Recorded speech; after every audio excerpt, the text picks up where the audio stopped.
Hello everyone, नमस्कार। स्वागत है आपका अपने YouTube channel high education zone में। मैं हूं राज दोस्तों। जैसे कि हमारी जीरो से हीरो क्लास चल रही थी, 3 पार्ट पहले दोस्तों हमने इसके अपलोड कर दिए हैं। ये जो पार्ट रहेगा वो चौथा पार्ट रहेगा। और इस प्रकार की जो सीरीज है, इसके अंदर दोस्तों हम फैक्ट समझने की कोशिश कर रहे हैं कि क्वेश्चन कह क्या रहा है और उससे रिलेटेड आसपास के कितने क्वेश्चन बन सकते हैं। एग्जामिनर के माइंड को कहीं ना कहीं समझने की कोशिश की जा रही है कि आने वाले टाइम में जो एग्जाम होंगे उनसे जो है उनमें किस प्रकार के क्वेश्चन और कहां से और किस किस टॉपिक से ज्यादा पूछे जाने की संभावना है। तो दोस्तों, अगर आपको तैयारी करनी है तो हर एक क्वेश्चन को फैक्ट को समझें, हर एक क्वेश्चन की तह तक जाएं कि उससे रिलेटेड क्या-क्या क्वेश्चन और कहां-कहां से बन सकते हैं। तभी मैं एक टाइप से कहूं तो आपकी 100% तैयारी जिसको कहते हैं वो आप कर सकते हो। क्लियर है? तो पहले 3 पार्ट आपने नहीं देखे हैं तो हमारे जरूर देख लें, एज ए डेमो आपके लिए काफी रहेंगे। और हम यूट्यूब पे थोड़ा सा कम एक्टिव है क्योंकि बेच पे बहुत सारे स्टूडेंट हमारे महादेव गारंटी बेच में ज्वाइन कर चुके हैं। तो उनके बारे में मैं थोड़ा सा बता देता हूं आपको। जिन साथियों ने हमारी बुक नहीं ली है तो ये बुक का डेमो दिया हुआ है।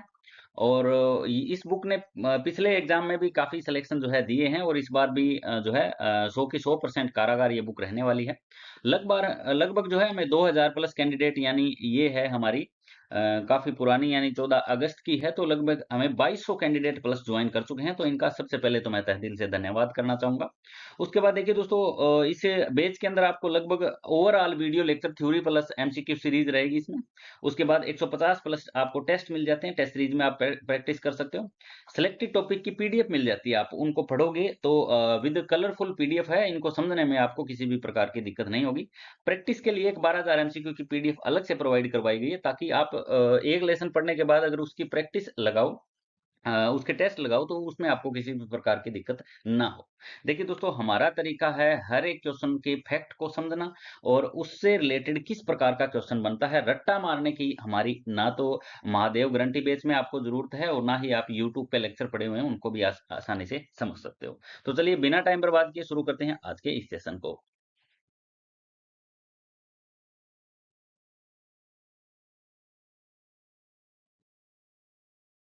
देखिए, सबसे पहला जो आज का क्वेश्चन हमारा रहने वाला है, उन तारों को सोल्डर करने के लिए जिनमें बहुत अधिक करंट बहता हो, उनमें सोल्डरिंग मटेरियल का प्रयोग किया जाता है। देखिए दोस्तों, क्वेश्चन को किसी भी तरीके से घुमा के पूछा जा सकता है।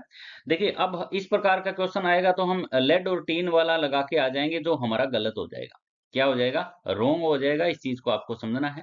यहाँ पे क्वेश्चन किस प्रकार का दिया गया है, उन तारों को सोल्डर करने के लिए जिनमें बहुत अधिक हाई करंट, यानी जिनके अंदर हाई करंट फ्लो होता है, तो वहां पे हम क्या इस्तेमाल करेंगे? ठीक है, तो ये वाला जो इस्तेमाल करते हैं ना, ये हाई करंट पे पिघल जाता है।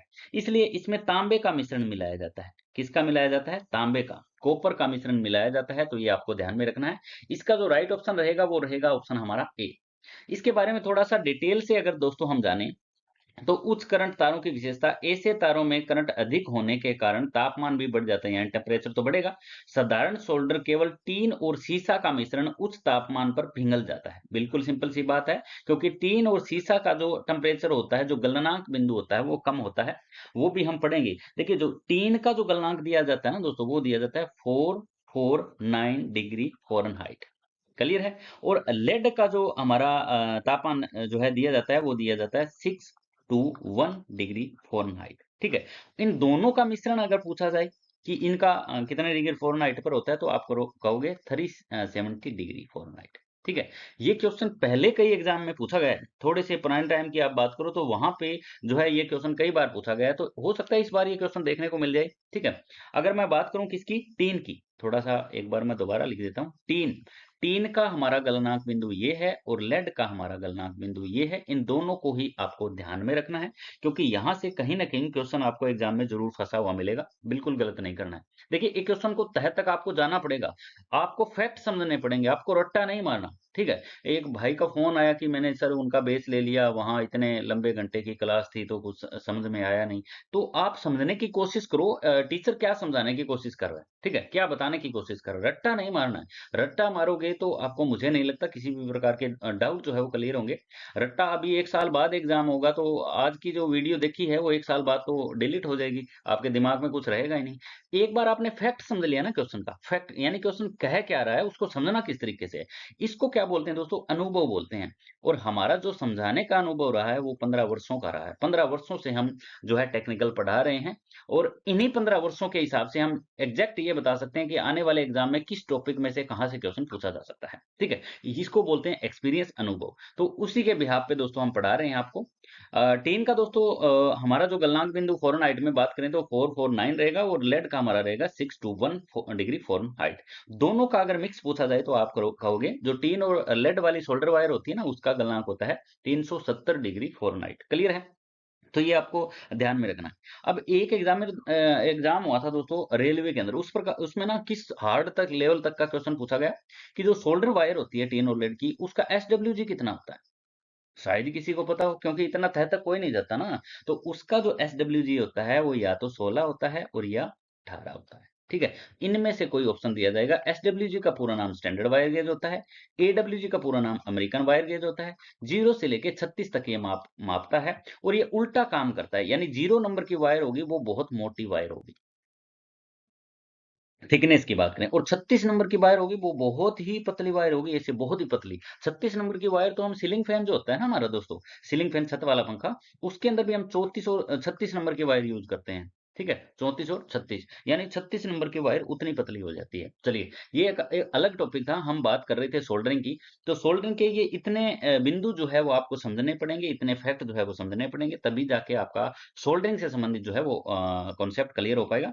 उसके बाद देखिए दोस्तों इसमें क्या लिखा हुआ है इसलिए सोल्डर में ऐसा धातु मिश्रण होना चाहिए बिल्कुल कैसा अधिक ताप सह सके विद्युत चालकता अधिक रखे मैकेनिकल मजबूती यानी मैकेनिकल स्ट्रेंथ यानी मैकेनिकल पावर जो है वो उसकी हाई रहे वो किसी भी हीट पर टूटे ना क्लियर है उसके ऊपर किसी प्रकार का दबाव भी आ जाए तो भी वो टूटे ना और चालकता कहते हैं दोस्तों कंडक्टिविटी कंडक्टिविटी को किस में मापा जाता है आपको कमेंट बॉक्स में रिप्लाई रिप्लाई करना है कंडक्टिविटी को किस में मापा जाता है क्लियर है तो चालकता अधिक रखे ताप ज्यादा सह सके ये इतने के इतने पॉइंट आपको ध्यान में रखने पड़ेंगे इससे रिलेटेड कभी भी किसी भी एग्जाम में क्वेश्चन पूछा जा सकता है चलिए थोड़ा सा हम और आगे की तरफ बढ़ते हैं अब जो हमारे शोल्डर के प्रकार पढ़ लेते हैं थोड़ा सा है ना कठोर शोल्डर होता है एक होता है हमारा नरम शोल्डर कठोर शोल्डर सबसे पहले कठोर शोल्डर की बात करें तो कौन कौन से शोल्डर आते हैं कठोर में एक तो आता है स्पेल्टर शोल्डर क्वेश्चन पूछा गया कि स्पेल्टर शोल्डर किस के श्रेणी में आता है कठोर दे दिया नरम दे दिया दोनों दे दिए है ना तो इस प्रकार से क्वेश्चन पूछा जा सकता है आपको ध्यान में रखना है उसके बाद देखिए दोस्तों नंबर 2 की अगर बात करूं तो सिल्वर शोल्डर आता है कौन सा आता है सिल्वर शोल्डर इंपॉर्टेंट है देखिए दोस्तों कठोर शोल्डर भी नरम शोल्डर सबको पता है कठोर शोल्डर अक्सर हम भूल जाते हैं पढ़ते नहीं है ठीक है तो ये दो प्रकार के आपको शोल्डर ध्यान में रखने हैं एक तो स्पेल्टर शोल्डर अब स्पेल्टर शोल्डर में दोस्तों क्या होता है इसमें कई चीजें मिली होती है तांबा तांबा की बात करूं तो इसमें 50% लगभग होता है जस्ते की बात करूं जिसको जिंक कहा जाता है क्या कहते हैं जिंक जिंक की बात करूं तो 37 जो है प्रतिशत होता है उसके बाद टीन की बात करूं दोस्तों मैं टीन की टीन इसमें होता है 13% कितना 13% किसकी बात कर रहा हूं मैं स्पेल्टर की बात कर रहा हूं इतनी चीजों का मिश्रण होता है इसमें ठीक है तो ये कठोर सोल्डर तो अपने आप ही हो गया ना दोस्तों 50% तो इसमें तांबे की मात्रा मिला दी सीधी थी और 50 हमारी बाकी बच गई ठीक है इसके अंदर हमने लेड मिलाया नहीं सीधा जिंक मिला दिया है ना तो ये इसकी मैकेनिकल पावर क्या होगी अगर इस तार को पकड़ के सोल्डरिंग की वो हाथ से भी खींचे ना तो टूटेगा नहीं है ठीक है स्पेल्टर सोल्डर इसको कहा जाता है क्लियर है तो इस प्रकार का क्वेश्चन हो सकता है एग्जाम में आपको देखने को मिले तो बिल्कुल भी गलत आपको नहीं करना है अब देखिए दोस्तों सिल्वर सोल्डर की अगर हम बात करें कि सिल्वर सोल्डर में क्या होता है तो आप कहोगे कॉपर जो होता है इसमें 33% होता है और चांदी की बात करें इसमें चांदी भी मिली होती है इसकी बात करें तो 67% होता है ठीक है ये क्वेश्चन भी पूछा जा सकता है अब कहीं ना कहीं जाके इसमें जस्ता भी मिला देते हैं क्या मिला देते हैं जस्ता और जस्ते की मात्रा रखी जाती है सिर्फ 10% ये हम बात कर रहे हैं हमारा सिल्वर सोल्डर की तो सोल्डर से रिलेटेड चाहे स्पेल्टर से पूछा जाए चाहे सिल्वर से पूछा जाए ये हम बात कर रहे थे इतने सारे सारे की हम जो है नरम हमारा कठोर सोल्डर की ठीक है नरम सोल्डर के अंदर तो हमारे सारे सोल्डर आ ही गए ना जो सिंपल सोल्डर करते हैं टिन और लेड वाला जो हम करते हैं पीसीबी में करते हैं पीसीबी का पूरा नाम क्या होता है दोस्तों प्रिंटेड सर्किट बोर्ड कई बार ब्रेक कर लिख देते हैं जो अक्सर हमारा गलत हो जाता है ठीक है तो ये कठोर शोल्डर भी आपको ध्यान में कहीं ना कहीं रखना पड़ेगा इससे रिलेटेड भी क्वेश्चन पूछा जाए तो आपको बिल्कुल भी गलत नहीं करना है चलिए थोड़ा सा मैं और बता देता हूँ इसके बारे में अन्य विकल्प क्यों कम उपयुक्त है टीन और सीसा साधारण इलेक्ट्रॉनिक सोल्डर उच्च करंट में जल्दी पिघल जाता है। करंट थोड़ा-सा भी हाई हुआ ना तो ये जल्दी पिघल जाता है, सिंपल सी बात है। उसके बाद अगर बात करें हम तांबा और टीन सीसा न होने के से पिघलने का तापमान अधिक हो गया, यानी इसमें लेड मिला निकाल दिया। लेड निकालने की वजह से इसके पिघलने का तापमान जो होगा वो थोड़ा-सा ज़्यादा हो जाएगा, अधिक तापमान होगा और सोल्डर मुश्किल होगा। टीन और जिंक यह आम तौर पर गैल्वेनाइजिंग में, अब क्वेश्चन पूछा गया जिंक का इस्तेमाल कहाँ किया जाता है, तो आप कहोगे गैल्वेनाइजिंग क्रिया के अंदर जिंक का इस्तेमाल किया जाता है। ठीक है, सोल्डरिंग नहीं, सोल्डरिंग के अंदर इसका इस्तेमाल नहीं करते हैं। तो इस प्रकार से क्वेश्चन अगर सोल्डर में से, सोल्डर के दोस्तों वो मैंने पॉइंट आपको ज्यादा बताए हैं जो आपको पता नहीं थे मेरे हिसाब से, और वही आपको पढ़ना पड़ेगा। देखिए, ठीक है, जो पता है वो तो आप आसानी से पढ़ सकते हो, जो नहीं पता है वो पढ़ना जरूरी है, और उससे रिलेटेड क्वेश्चन जो है आपको देखने को मिलेंगे। आगे देखिए, मैं सोल्डर के बारे में थोड़ी सी और चीजें बता देता हूँ। तांबा, टीन और सीसा हाई करंट के लिए ये मिश्रण क्यों है? कॉपर की बात करते हैं सबसे पहले। तांबा उत्कृष्ट जो है विद्युत चालकता, यानी हाई से हाई कंडक्टिविटी कॉपर के अंदर होती है। आपने देखा होगा एल्यूमिनियम के वायर कम यूज करते हैं और कॉपर के वायर ज्यादा यूज हम करते हैं। ठीक है, क्योंकि क्यों? क्योंकि इनका रेजिस्टेंस कम होता है और इनकी कंडक्टिविटी हाई होती है। उच्च तापमान पर यांत्रिक मजबूती बनाए रखता है, सिंपल। सोल्डर की संरचना को मजबूत करता है, बिल्कुल। टीन धातुओं को आसानी से आपस में जोड़ के रखता है, बिल्कुल। जंग, जिसको कोरोजन बोलते हैं, कोरोजन फॉल्ट होता है दोस्तों, लेड एसिड बैटरी के कोरोजन सल्फेशन, ये मैंने पहले बता चुके थे। और शीशे की अगर बात करें तो तापमान पिघलने का तापमान कम करता है। जो शीशा जो है वो पिघलने का तापमान कम करता है, जिससे सोल्डरिंग आसान होती है, और क्रैकिंग और ऑक्सीडेशन को भी कम करता है। ठीक है, तो ये इतने पॉइंट आपको ध्यान में रखने थे शोल्डर से संबंधित। थोड़ा सा हम और आगे की तरफ बढ़ते हैं।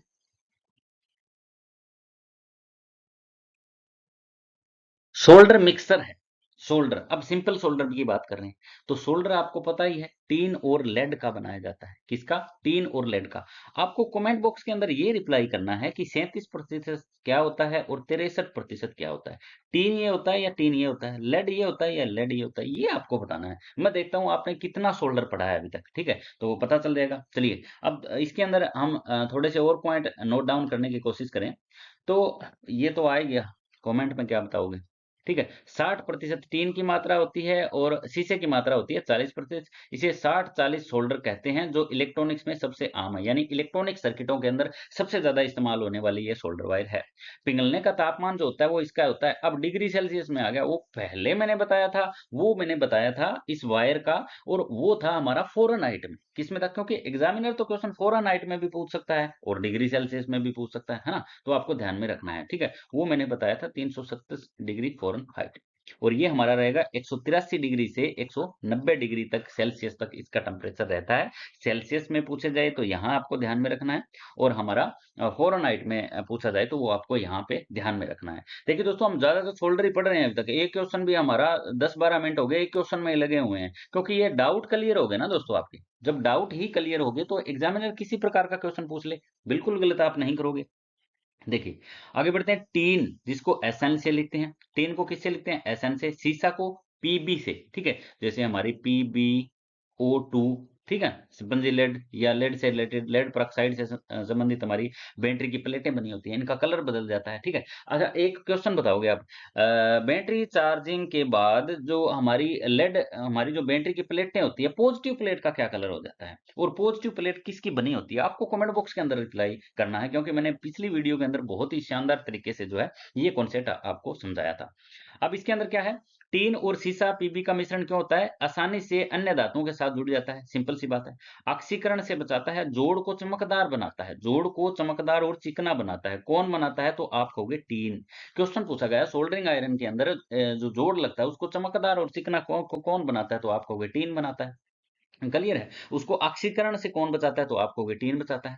क्लियर है? लेड क्या काम करता है? पिघलने का तापमान कम करता है। टेम्परेचर जो है, जो वायर होती है ना सोल्डर वाली, उसको पिघलने के टेम्परेचर को क्या करता है? कम करता है, जिससे सोल्डरिंग आसान हो जाती है। क्रैकिंग और ब्रेटलेस को कम करता है, बिल्कुल। सोल्डर को अधिक लचीला बनाता है। सोल्डर वायर देखी होगी आपने कितनी लचीली होती है, जिसे तापमान परिवर्तन से जोड़ जो है टूटता नहीं है। क्लियर है? ये सिंपल से पॉइंट थे जो आपको क्लियर करवाने जरूरी थे। अब बढ़ लेते हैं थोड़ा सा और आगे की तरफ।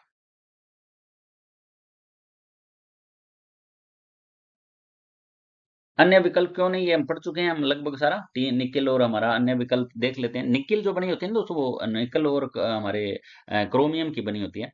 हमारे टीन, निकेल टीन मिश्रण सोल्डरिंग के लिए नहीं बल्कि प्लेटिंग के लिए इस्तेमाल। क्वेश्चन पूछा जाए कि निकेल टीन किसके लिए उपयोगी ज्यादा है, तो आप कहोगे प्लेटिंग के लिए इस्तेमाल करते हैं ज्यादा, सोल्डरिंग के लिए कम इस्तेमाल करते हैं। टीन और जिंक मुख्य रूप से गैल्वेनाइजिंग।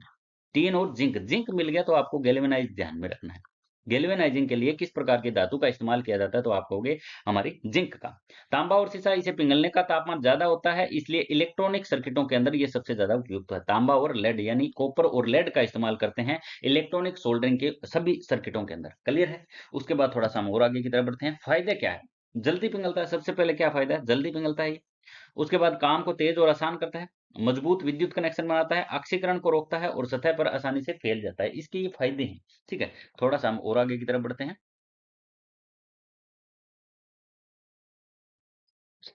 सोल्डरिंग में फ्लक्स का मुख्य कार्य क्या है।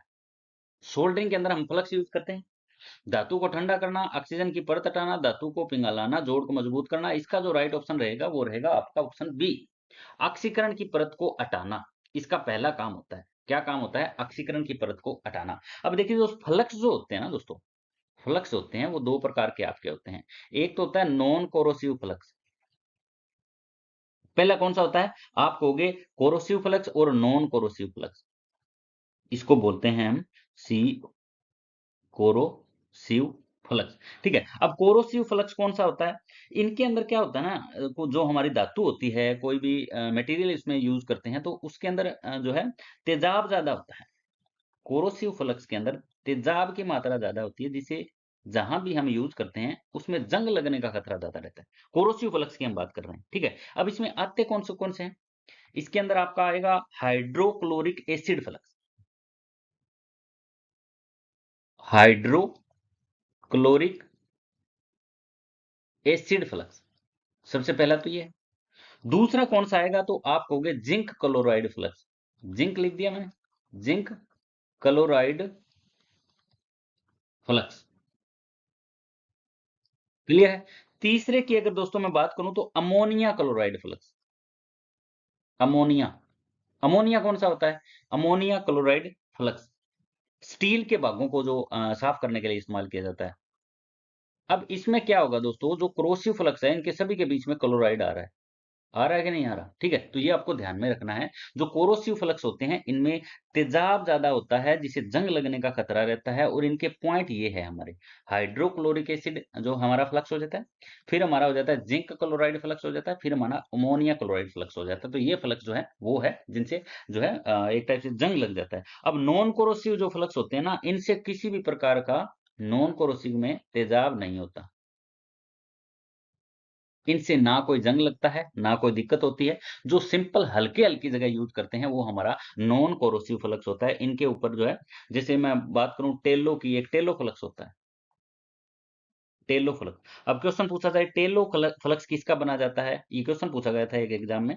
तो जो हमारे जानवरों की चर्बी होती है ना, उससे बनता है टेलो फ्लक्स। टेलो फ्लक्स किससे बनाया जाता है, क्वेश्चन ये पूछा जाए तो आप कहोगे जानवरों की चर्बी से बनता है।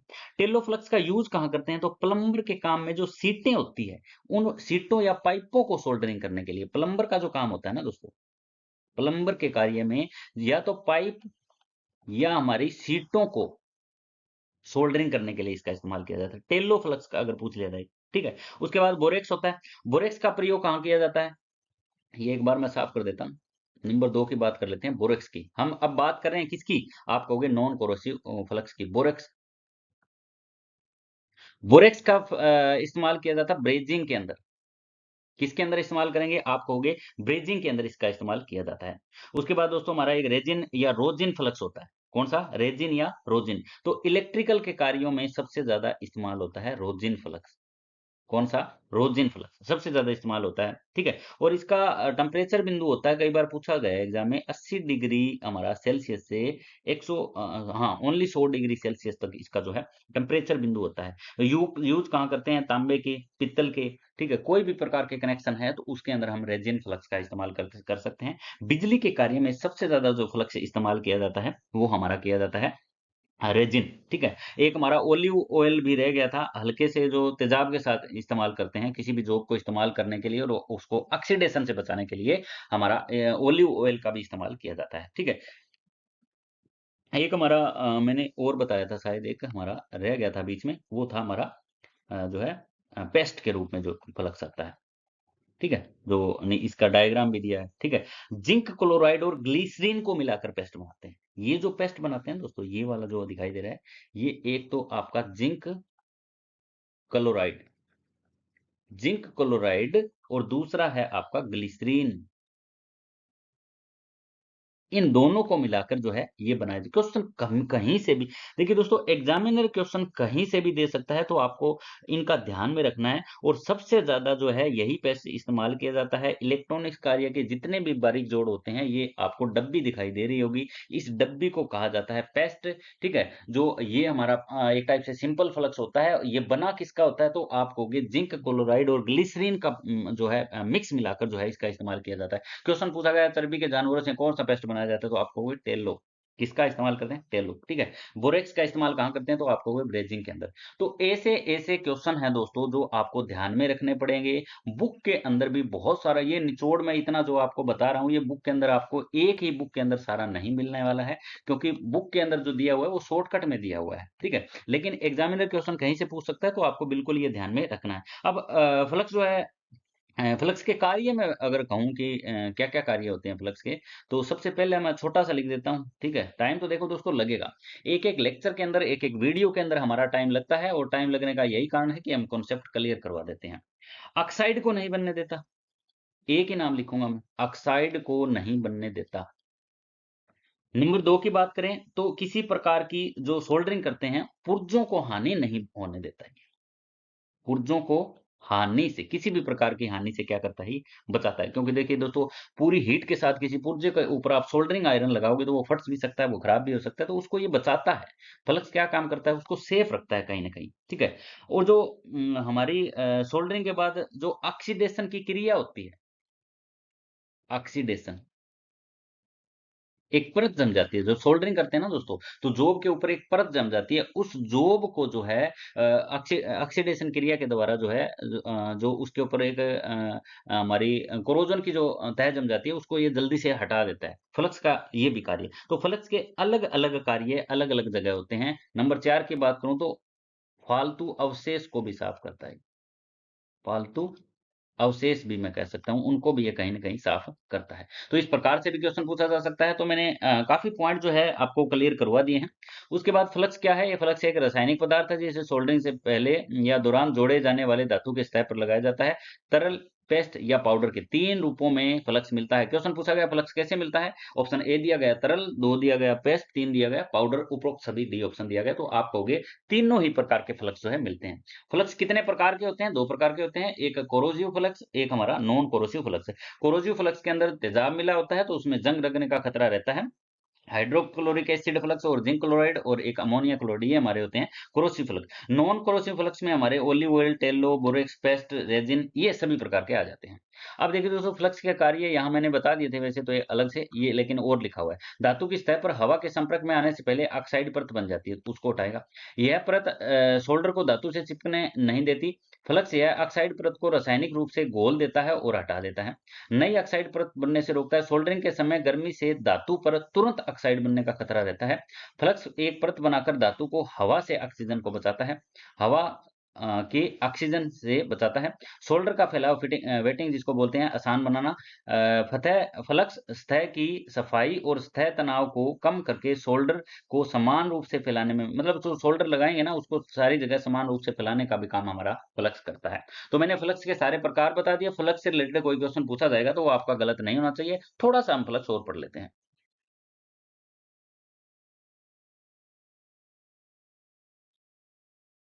इलेक्ट्रीशियन के कार्य में उपयोग होने वाले फ्लक्स कौन-कौन से हैं? मुख्यतः सोल्डरिंग के दौरान अलग-अलग ज़रूरतों के लिए प्रयोग किए जाते हैं। सबसे पहले रोजिन मैंने बता दिया था, पाइन के पेड़ की राल, ठीक है? रेजिन जिसके अंदर रोसिन, सॉरी ये अलग है, रोसिन है। गुण केवल गर्म होने पर सक्रिय रहता है। ठंडा होने पर गैर चालक यानी नॉन कंडक्टिव मटेरियल बन जाता है। उपयोग इलेक्ट्रॉनिक सर्किटों के अंदर तारों की सोल्डरिंग में, पीसीबी यानी प्रिंटेड सर्किट बोर्ड के अंदर सबसे आम इसका इस्तेमाल किया जाता है। नमी से बचाना जरूरी है, वरना हल्का करंट इससे लीक हो सकता है। यानी इसको जो है नमी से बचाना जरूरी है, क्योंकि अगर नमी से नहीं बचाओगे तो हल्का सा करंट इसके अंदर लीक हो सकता है। इसको बोलते हैं रोजिन फ्लक्स। क्या बोलते हैं? Rosin flux. इंपॉर्टेंट है। चलिए आगे बढ़ते हैं।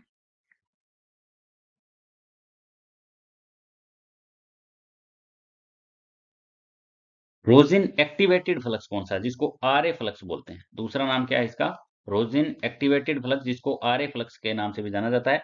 गुण की दोस्तों बात की जाए तो रोजिन फ्लक्स में हल्के सक्रिय रसायन एक्टिवेटर्स मिलाए जाते हैं। ऑक्साइड हटाने की क्षमता इसमें अधिक होती है। पुराने या ऑक्सीडाइज्ड तार को जो है कंपोनेंट सोल्डिंग, यानी पुराने तार हैं, कोई जंग लगे वगैरह तार भी हैं, तो उनकी जो उसके ऊपर ऑक्साइड की एक परत जम जाती है, उसको हटाने की क्षमता जो होती है वो इस प्रकार के फ्लक्स में ज्यादा होती है। इसको बोला जाता है आरए फ्लक्स। क्या बोला जाता है? R A flux. ये दिखाया भी गया हुआ है, R N rosin flux test. Clear है? तो यहां से भी क्वेश्चन पूछा जा सकता है। इसके अंदर हल्के से अलग से रसायन यानी एक्टिवेटर्स मिलाए जाते हैं। उन मिलाने का मतलब ये होता है कि जो ऑक्साइड हटाने की क्षमता है वो बढ़ाई जा सके। क्या की जा सके? बढ़ाई जा सके। और पुराने या ऑक्सीडाइज्ड तार हैं, जिनके ऊपर कुछ ना कुछ लगा हुआ है, वहां पे इस प्रकार के फ्लक्स का इस्तेमाल किया जाता है। चलिए अब आगे थोड़ा सा और बढ़ते हैं।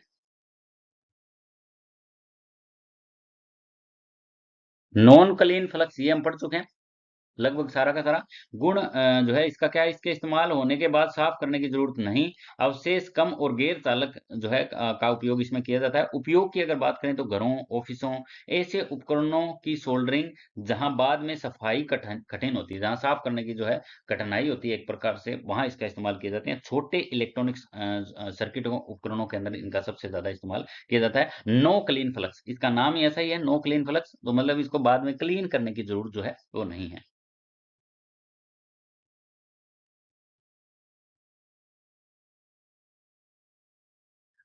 Water soluble flux. Water soluble flux दोस्तों कौन सा होता है? देखिए, गुण सोल्डरिंग के बाद पानी से आसानी से, ऐसा फ्लक्स क्वेश्चन पूछा गया कि ऐसा फ्लक्स जिसको सोल्डरिंग के बाद जो है आसानी से पानी से धोया जा सकता है, तो उसको बोला जाता है वाटर सोल्यूबल फ्लक्स। पीसीबी के मैन्युफैक्चरिंग में इसका इस्तेमाल करते हैं जहां पूरी तरह से साफ सतह हो। क्लियर है? नोट, सोल्डरिंग के बाद तुरंत सफाई जरूरी, वरना करंट लीक हो सकता है। यानी सोल्डरिंग के बाद जहां तुरंत सफाई की जरूरत होनी आवश्यकता है, वहां पे इसका इस्तेमाल सबसे ज्यादा किया जाता है। गुण की बात करें तो सोल्डरिंग के बाद पानी आसानी से साफ किया जाता है। ये हमारा वही रिपीट वाली लाइन है। ठीक है? तो इसका वहां इस्तेमाल करेंगे जहां जो है तुरंत साफ करने की जरूरत हो। तो एक टाइप से वाटर सोल्यूबल फ्लक्स होता है, ये वाटर से ही हमारा फील्ड होता है और इसका जो है आसानी के साथ इसको साफ किया जा सकता है। चलिए थोड़ा सा हम और आगे की तरफ बढ़ते हैं।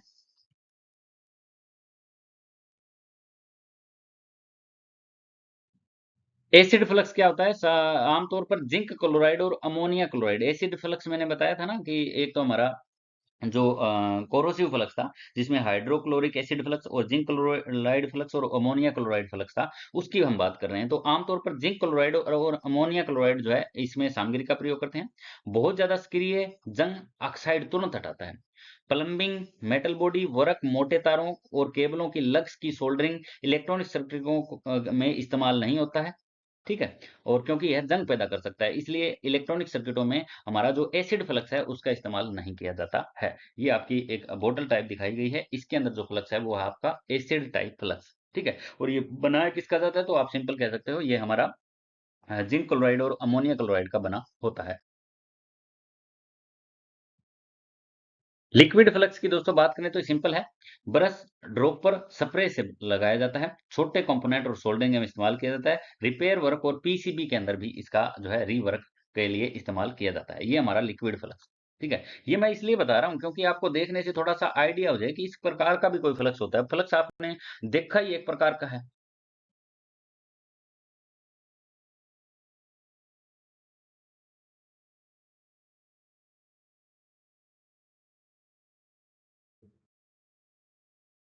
नहीं दोस्तों, क्वेश्चन है, बहुत इंपॉर्टेंट है। मेकर को सप्लाई किसके द्वारा दी जाती है? मेकर की दोस्तों यहाँ पे बात की गई है। मेकर यानी जो किस में मापता है तो आप कहोगे मेगा ओम में मापता है। रेजिस्टेंस को किस में मापता है तो आप कहोगे मेगा ओम में मापता है। एसी मोटर के द्वारा, डीसी जनरेटर के द्वारा, स्थायी चुंबक डीसी मोटर के द्वारा या डीसी जनरेटर के द्वारा। जो इसमें दो ऑप्शन सेम है और यही हमारे ऑप्शन है इसका, क्योंकि मेकर को जो सप्लाई दी जाती है वो डीसी जनरेटर के द्वारा दी जाती है, ये आपको ध्यान में रखना है। अब जनरेटर दोस्तों ये हमारा हाथ से घुमाने वाला जनरेटर है। कौन सा है? हाथ से घुमाने वाला जनरेटर। एक के ऊपर दोस्तों अर्थ लिखा हुआ है और एक के ऊपर लाइन लिखा हुआ है, ये इसमें हमारा हैंडल है, ये इसकी हमारी स्केल है। ये जब घुमाते हैं तो ये डीसी जनरेटर का काम करता है। ये 500 वोल्टेज तक जो है पैदा करता है, कभी कभी ये 1000 वोल्टेज भी पैदा कर सकता है, लेकिन वो 1 सेकंड या 2 सेकंड के लिए होती है, उसके बाद वो वोल्टेज गायब हो जाती है। क्लियर है? ये ज्यादा आरपीएम पे घुमाया जाता है। क्वेश्चन एक एग्जाम में ये भी पूछा गया था कि मेगर को कितने आरपीएम पे घुमाना चाहिए, तो आप कहोगे 160 आरपीएम पर मेगर को घुमाया जाना चाहिए। आरपीएम का मतलब होता है राउंड पर मिनट। मेगर जो मापता है वो रेजिस्टेंस को मेगा ओम में मापता है। मेगर क्या है? ये एक विशेष प्रकार का इंसुलेशन रेजिस्टेंस मीटर है। इसका उपयोग तारों, केबलों, मशीनों और उपकरणों के इंसुलेशन रेजिस्टेंस की जांच करने के लिए किया जाता है। क्लियर है? उसके बाद देखिए क्या है आगे। मेगर की को सप्लाई कहां से आती है तो आप कहोगे मेगर में एक हैंड ड्रिवन यानी ड्राइवन जनरेटर लगा होता है, जिसे जुड़ा होता है। जब हैंडल को घुमाते हैं तो यह जनरेटर डीसी वोल्टेज 500 भी हो सकते हैं, 1000 भी हो सकते हैं या इससे भी थोड़ा सा ज्यादा हो सकता है, ठीक है, उत्पन्न करता है। यह जनरेटर वास्तव में एक परमानेंट मैग्नेट डीसी जनरेटर होता है, ठीक है, जिसको बोला जाता है PMDC, permanent magnet DC generator. ठीक है, तो इसका आपको ध्यान में रखना है। डीसी जनरेटर से रिलेटेड इस प्रकार का क्वेश्चन भी पूछा जा सकता है कि मेगर जो है वो किसके द्वारा सप्लाई प्रदान करता है, तो ये एक परमानेंट जो है मैग्नेट डीसी जनरेटर होता है। इसको कितने आरपीएम पे घुमाया जाता है तो आप कहोगे 160 आरपीएम पे घुमाया जाता है। उसके बाद अगर क्वेश्चन पूछा जाए कि ये रीडिंग को कैसे मापता है तो मेगा ओम में मापता है। इसके साथ क्या लगा होता है तो एक हाथ से घुमाने वाला हैंडल लगा होता है, जो एक टाइप से जनरेटर का रूप होता है। चलिए अब थोड़ा सा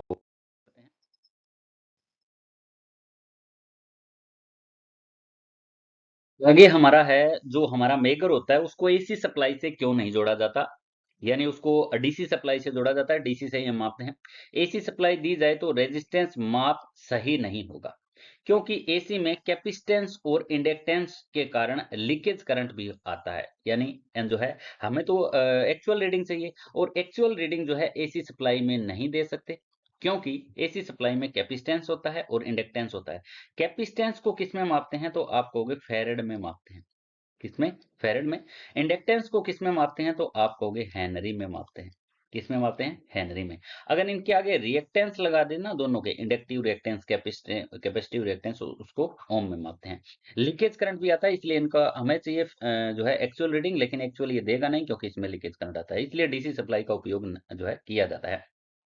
मेगर को डीसी वोल्टेज की आवश्यकता होती है, बिल्कुल। यह DC voltage permanent magnet DC generator से मिलता है, ये भी बात सही है। जब मेगर को हैंडल से घुमाते हैं तो पीएमडीसी जनरेटर सप्लाई देता है और यह टेस्टिंग के लिए प्रयोग किया जाता है। ठीक है, ये सिंपल बातें थी कुछ जो आपके लिए जानना जरूरी थी। आगे कुछ इंपॉर्टेंट संबंधित है मेगरनेट से, मेगर से, वो मैं आपको बता देता हूँ। मेगर का उपयोग इंसुलेशन रेजिस्टेंस मापने के लिए किया जाता है, ये हम पढ़ चुके हैं। मेगर को सप्लाई स्थायी चुंबक डीसी जनरेटर है, इंग्लिश में हम कहेंगे परमानेंट मैग्नेट डीसी जनरेटर द्वारा की जाती है, सिंपल है। मेगर से सामान्यतः 500 वोल्ट भी मिल सकते हैं, 1000 भी मिल सकते हैं और 2500 वोल्टेज तक भी इससे वोल्टेज प्राप्त हो सकते हैं, इसलिए इसको टर्मिनल को कभी भी नंगे हाथों से नहीं छूना चाहिए, क्योंकि एक बेहतरीन झटका जो है वो आपको लग सकता है। 4 नंबर पॉइंट, हाथ से चलाने वाला जनरेटर हैंड ड्राइवर जनरेटर होता है, बिल्कुल। मेगर का मापांक स्केल जो होता है वो लोग स्केल होता है, लोग रिथम जिनको बोलते हैं। इसका मतलब क्या होता है, देखिए दोस्तों, इस प्रकार की स्केल होती है। स्टार्टिंग के अंदर तो जो है ये पॉइंट होते हैं नजदीक नजदीक होते हैं, फिर दूर दूर होते हैं।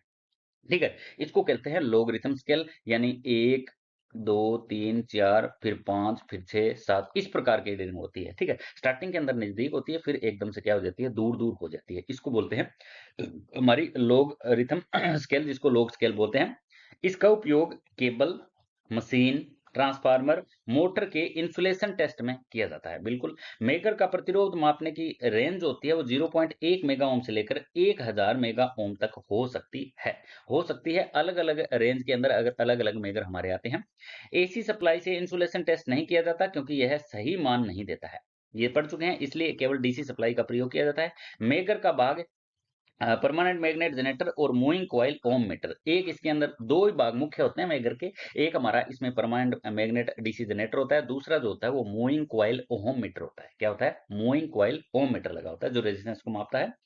यदि इंसुलेशन रेजिस्टेंस बहुत कम मिले तो उपकरण में खराबी है, फॉल्ट है। इंसुलेशन रेजिस्टेंस अगर किसी का कम मिल रहा है तो इसका मतलब क्या है कि जो हमारा फॉल्ट उपकरण जो है, जो मशीन जो है वो क्या है, खराब है या फॉल्टी है। चलिए अब थोड़ा सा हम और आगे बढ़ लेते हैं अगले क्वेश्चन की तरफ। मेगर से रिलेटेड लगभग मैंने सारे डाउट जो है वो आपके क्लियर करवा दिए हैं।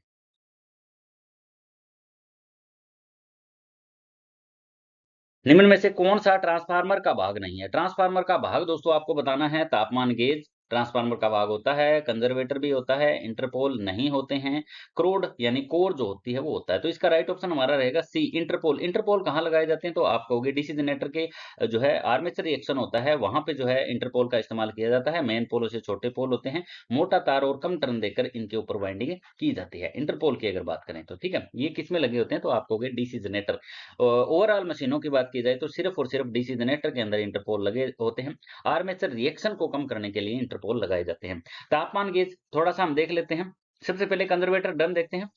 ये हमारा जो भाग होता है इसको बोलते हैं कंजर्वेटर ड्रम। लगभग आधा तेल से ये भरा रहता है और ये ट्रांसफार्मर के ऊपर जुड़ा होता है। यहाँ ऊपरी हिस्से पर जुड़ा होता है, इसको कंजर्वेटर ड्रम बोला जाता है। आधा तेल से लगभग ये भरा होता है। अगर ये जो है हमारा आधा तेल से नीचे चला जाए तो बैकहोल्स रिले आ जाती है जो काम करना बंद कर देती है। क्लियर है? इसमें एक फॉल्ट आ जाता है, एक डिफरेंशियल रिले होती है, एक माइल हमारी ओएल की रिले होती है। ठीक है, ओटीसी बोलते हैं जिसको, ओएलटीसी। ठीक है, वो रिले आ जाती है, फिर ट्रांसफार्मर ऑन नहीं होता। जो पावर हाउस में काम करते हैं उनको पता भी होगा। तो ये आधा तेल से क्यों भरा होता है, ये क्वेश्चन पूछा जाए तो आप रिप्लाई ये करोगे कि जब ट्रांसफार्मर का तेल जो होता है अंदर गर्म होता है तो वो ऊपर की तरफ उठता है। ऊपर की तरफ उठेगा तो वो कहाँ जाएगा? तो वो हमारे कंजर्वेटर टैंक में जाएगा। तो कंजर्वेटर टैंक इसलिए आधा भरा होता है क्योंकि जब तेल फैलता है तब ये कंजर्वेटर ड्रम में आएगा, जब सिकुड़ता है तो ये वापिस ट्रांसफार्मर टैंक को तेल बेचता है। इसके दो काम भी यही होते हैं। ट्रांसफार्मर में एक कंजर्वेटर टैंक लगाया होता है, उसका काम क्या होता है?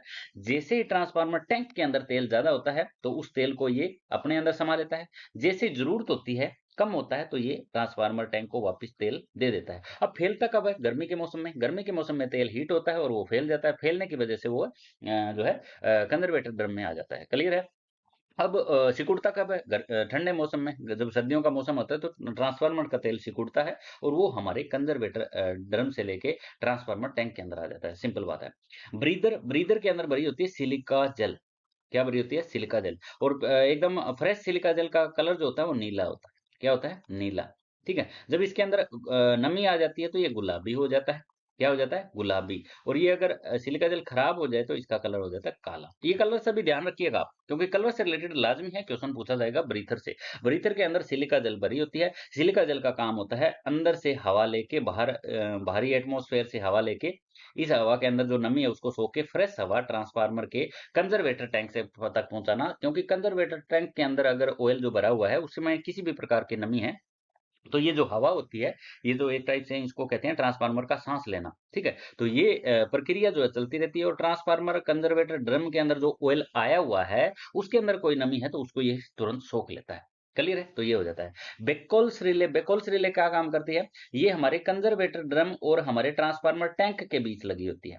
ठीक है, बेकोल्स रिले काम क्या करती है? ये तो बीच में लगी हुई है। ये क्या काम करती है? हमारे जैसे ही ट्रांसफार्मर का जो ऑयल है वो गर्म होता है तो गर्म होने पे ये सेंस करती है और अगर थोड़ा सा ज्यादा गर्म हो जाए तो ये बेकोल्स रिले ट्रांसफार्मर को ट्रिप कर देती है। क्या कर देती है? ट्रिप। इसमें दो प्रकार के सर्किट लगे होते हैं। एक तो होता है हमारा ट्रिपिंग सर्किट। क्या होता है? Tripping circuit. एक होता है अलार्म सर्किट। ठीक है, जब थोड़ा गर्म होता है ना तेल तब तो ये अलार्म देके संकेत देती है। ठीक है, पहले ये अलार्म देगी। बिकॉल्स रिले पहले क्या करती है, थोड़ा सा तेल गर्म हुआ तो ये अलार्म दे देगी कि भाई संभाल ले, तेल गर्म हो चुका है। तो या तो ट्रांसफार्मर को थोड़ी देर बंद कर दे या थोड़ा लोड जो आगे चल रहा है ज्यादा उसको कम कर दे। सिंपल सी बात है।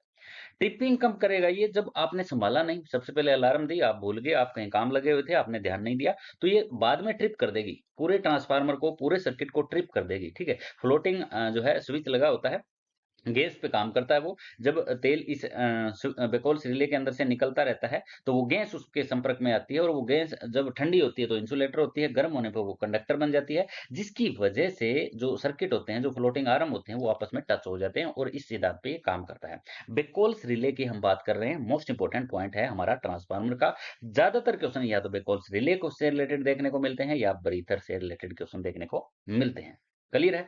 मैंने जो है कम शब्दों में बहुत सारी चीजें इसमें आपको बता दी है। चलिए, अब थोड़ा सा अब फिर ठंडा कैसे होगा? हाँ, गर्म होने के बाद ट्रिप तो हो गया हमारा, तो ठंडा कब होगा? जब इसको आप थोड़ी देर के लिए बंद कर दोगे ना, तो तेल जब थोड़ा सा ठंडा हो जाएगा और ये टेम्परेचर हमारा सही हो जाएगा, मेंटेन हो जाएगा, तब ये इसको ट्रांसफार्मर को आप दोबारा चला सकते हो, और कम लोड के साथ चलाओगे। आगे देखिए, रेडिएटर, हमारी जो ये पाइप में लगी होती है ना, इनको रेडिएटर बोला जाता है। क्या बोला जाता है? रेडिएटर। इनका काम क्या होता है? जब ट्रांसफार्मर का ऑयल गर्म होता है ना, तो इन रेडिएटर में आता है, सबसे पहले ऊपर आता है। कोई भी चीज दोस्तों गर्म होती है तो वो ऊपर की तरफ उठती है, फिर इन पाइपों के थ्रू ये नीचे जाती है, और जैसे ही ठंडी होती है तो ये ट्रांसफार्मर टैंक के अंदर नीचे चली जाती है। क्लियर है? ट्रांसफार्मर टैंक के अंदर ये नीचे चली जाती है, और ये सर्कल सारा का सारा सारा दिन ऐसे सर्कल चलता रहता है। ठीक है? क्योंकि हाँ, इन पाइपों का क्या काम होता है? ये ऑयल को क्रॉस सेक्शन एरिया ज्यादा में बांट देती है। ठीक है? छोटे छोटे पार्ट जो है तेल के हो जाते हैं, जिसकी वजह से उनकी हीट होती है वो कम हो जाती है, और हीट जैसे ही कम हो जाती है तो फिर ये नीचे इसको देता रहता है। ठंडा तेल ट्रांसफार्मर की तली में चला जाता है, ऊपर जो तेल आता है वो आपका गर्म तेल आता है। आगे देखते हैं, ट्रांसफार्मर ऑयल, जिसको मिनरल ऑयल कहा जाता है, ये हमारा हो चुका है। ट्रांसफार्मर कोर, ट्रांसफार्मर कोर जो सिलिकॉन स्टील की छोटी छोटी पत्तियों को आपस में इंसुलेटेड करके बनाई जाती है। एडी करंट लॉस को कम करने के लिए ट्रांसफार्मर कोर को छोटी छोटी पत्तियों के साथ, सिलिकॉन स्टील की पत्तियों के साथ इंसुलेटेड करके बनाया जाता है, ताकि व्यर्थ की गर्मी, व्यर्थ की हीट जो है वो ज्यादा पैदा ना हो। ट्रांसफार्मर वाइंडिंग दोस्तों सोलेनोइड कॉपर वायर की जो है ये बनाई जाती है, ये सिंपल है। एक्सप्लोजन वेंट लगाया जाता है दोस्तों, ट्रांसफार्मर के ऊपरी हिस्से पे ऐसे मुड़ा होता है। इसका काम होता है, अंदर कोई गैस वगैरह बने ट्रांसफार्मर के अंदर, वो उसको जल्दी से बाहर निकाला जा सके। ठीक है? एक्सप्लोजन वेंट इसको बोला जाता है। ठीक है? जैसे हमारे लेड एसिड बैटरी के अंदर वेंट प्लग होते हैं। ठीक है? जो ऊपर ऐसे लगे होते हैं ना, हमारे डब्बे से बैटरी के ऊपर ऐसे, ठीक है, उनको बोला जाता है वेंट प्लग, और इसको बोला जाता है एक्सप्लोजन वेंट। इसका काम होता है ट्रांसफार्मर में अगर किसी भी प्रकार की गैस गूस बन रही है तो उसको जल्दी से बाहर निकालने के लिए, और ये ऊपर आके ऐसे मुड़ी होती है। इसको मोड़ने का मतलब ये होता है धूल मिट्टी इसके अंदर ना चली जाए। ऑयल गेज जो होता है वो यहाँ कंजर्वेटर ड्रम के ऊपर लगा रहता है। ठीक है? और ये लगभग आधा भरा रहता है। ठीक है? ये मैं बता चुका हूँ पहले ही आपको। ठीक है? ये हमारा ऑयल गेज हो जाता है। ये हमारा थर्मामीटर है जो ट्रांसफार्मर का टेम्परेचर हमेशा बताता रहता है, और ये हमें पर हावर नोट करना होता है। पर हावर नोट करना है। ये बूसिंग है दोस्तों, बूसिंग लगी हुई है। उसके बाद ये हमारा मेन टैंक है। तो ठीक है, तो मैंने लगभग सभी पार्टों के बारे में मोटा मोटा अगर कहूँ तो मैंने बता दिया है। तो आपको ये ध्यान में रखना है, किसी भी पार्ट में से कोई भी क्वेश्चन पूछा जाए तो वो आपका बिल्कुल भी गलत नहीं होना चाहिए। सबसे ज्यादा जो क्वेश्चन पूछे जाते हैं वो आपके या तो ब्रीथर में से या बेकॉल्स रिले में से पूछे जाते हैं। चलिए, ये जो बूसिंग बनी होती है ना, दूसरी पोर्सलिन की बनी होती है, चीनी मिट्टी की बनी होती है, ये भी आपको ध्यान में रखना है। चलिए, अब थोड़ा सा और आगे की तरफ बढ़ लेते हैं।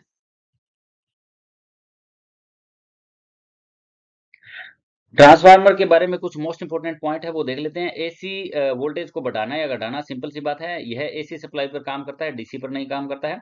ट्रांसफार्मर के मुख्य भाग की बात करें तो क्रोड और वाइंडिंग हो जाती है।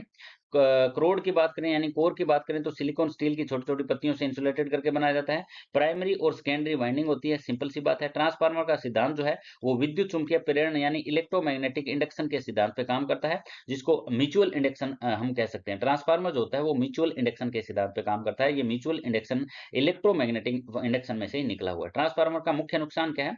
आयरन और कॉपर लॉस। आयरन जो लॉस होते हैं वो फिक्स रहते हैं। क्या रहते हैं? फिक्स, कम ज्यादा नहीं होते। कॉपर लॉस होते हैं वो लोड पर डिपेंड होते हैं। किस पर डिपेंड होते हैं? लोड पर। लोड के अनुसार ये घटते बढ़ते रहते हैं। हिस्टैरिसीस, आयरन लॉस दो प्रकार के होते हैं, एक हिस्टैरिसीस लॉस होता है, एक एडी करंट लॉस होता है। ये भी इंपॉर्टेंट है। ट्रांसफार्मर का ऑयल उपयोग इंसुलेशन और कूलिंग दोनों चीजें ये प्रदान करता है। कंजर्वेटर ड्रम की बात करें तो तेल का भंडारण और तापमान बदलने पर फैलाव या सिकुड़न के लिए जगह देना होता है। चलिए, अगला पॉइंट और देख लेते हैं हम ट्रांसफार्मर से संबंधित। बुशिंग, बुशिंग का काम है कंडक्टर को सुरक्षित बाहर निकालना। बिल्कुल। बेकोल्स रिले हम पढ़ चुके हैं, तेल युक्त ट्रांसफार्मर की जो है सुरक्षा में होता है। ब्रीथर का कार्य होता है नमी रहित हवा जो है ट्रांसफार्मर में जाने देना। ब्रीथर में क्या भरा होता है? तो सिलिका जल भरी होती है। तापमान गेज, इसका काम होता है टेम्परेचर गेज, जो हमारा ऑयल है उसका हमेशा टेम्परेचर बताते रहना। तेल और वाइंडिंग का एक हमारा जो लगा होता है वो WT लगा होता है। एक हमारा OT लगा होता है, ऑयल टेम्परेचर, और W टेम्परेचर का मतलब वाइंडिंग टेम्परेचर होता है। पर हावर ऐसे इनको नोट करता है। क्लियर है? उसके बाद टेप चेंजर वोल्टेज को नियंत्रित करना, स्टेप अप ट्रांसफार्मर वोल्टेज बढ़ाता है और करंट को घटाता है। स्टेप डाउन ट्रांसफार्मर उल्टा होता है दोस्तों, वोल्टेज घटा दिए तो करंट बढ़ गया, ठीक है? डिस्ट्रीब्यूशन ट्रांसफार्मर की बात करें तो कम वोल्टेज LT सप्लाई उपभोक्ता तक पहुंचाने में उपयोग किया जाता है डिस्ट्रीब्यूशन ट्रांसफार्मर का।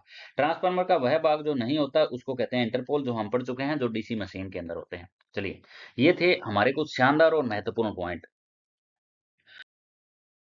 तो आज का सेशन दोस्तों यहीं पे कंप्लीट होता है। वीडियो को लाइक नहीं किया तो लाइक ज़रूर कर दें, और जिन्होंने बुक नहीं खरीदी है तो नंबर दोस्तों दिया हुआ है।